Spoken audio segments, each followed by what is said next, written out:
1921, Tulsa, Oklahoma. Picture this, a thriving black community called Greenwood. They called it Black Wall Street, and for good reason. Black-owned businesses everywhere, folks were making it rain, with actual money, not like metaphorical rain. It was beautiful. Then you had white Tulsa, right next door, looking at Greenwood like it was a juicy steak and they hadn't eaten in like a week. Jealousy, my friends, is a hell of a drug. Now, I'm not saying they wanted to burn Greenwood down because it was doing better than their own dusty streets, but I'm also not saying it. Let's just say the racial tension was thicker than Aunt Mildred's gravy. It was like a powder keg just waiting for that one little spark.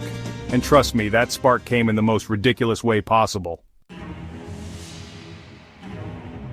So there was this young black man, Dick Rowland. He got on an elevator with a white woman, Sarah Page. What happened next? Nobody really knows. Maybe he tripped, maybe she screamed, maybe they exchanged insurance information, who knows?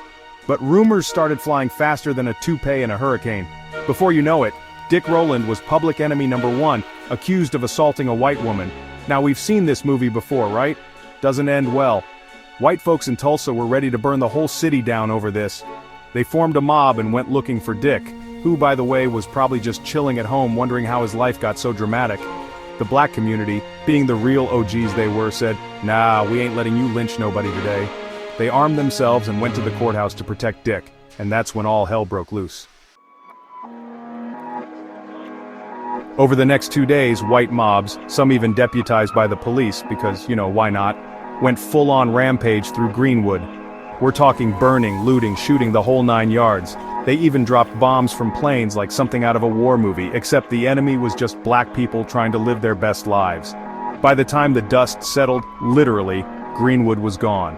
Thousands of black families were homeless, their businesses destroyed, their dreams turned to ash. The official death toll? Nobody really knows. They weren't too concerned about counting black bodies back then. And the worst part?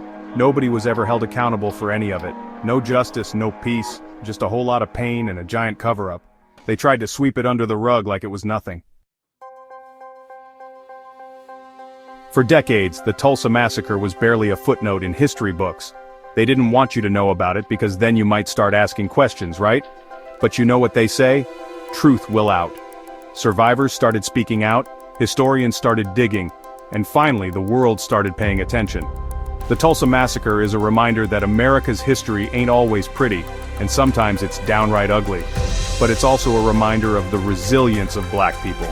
Even after being knocked down, they rose again, stronger and more determined than ever. So let's learn from this dark chapter, folks. Let's talk about it, remember it, and fight like hell to make sure it never happens again.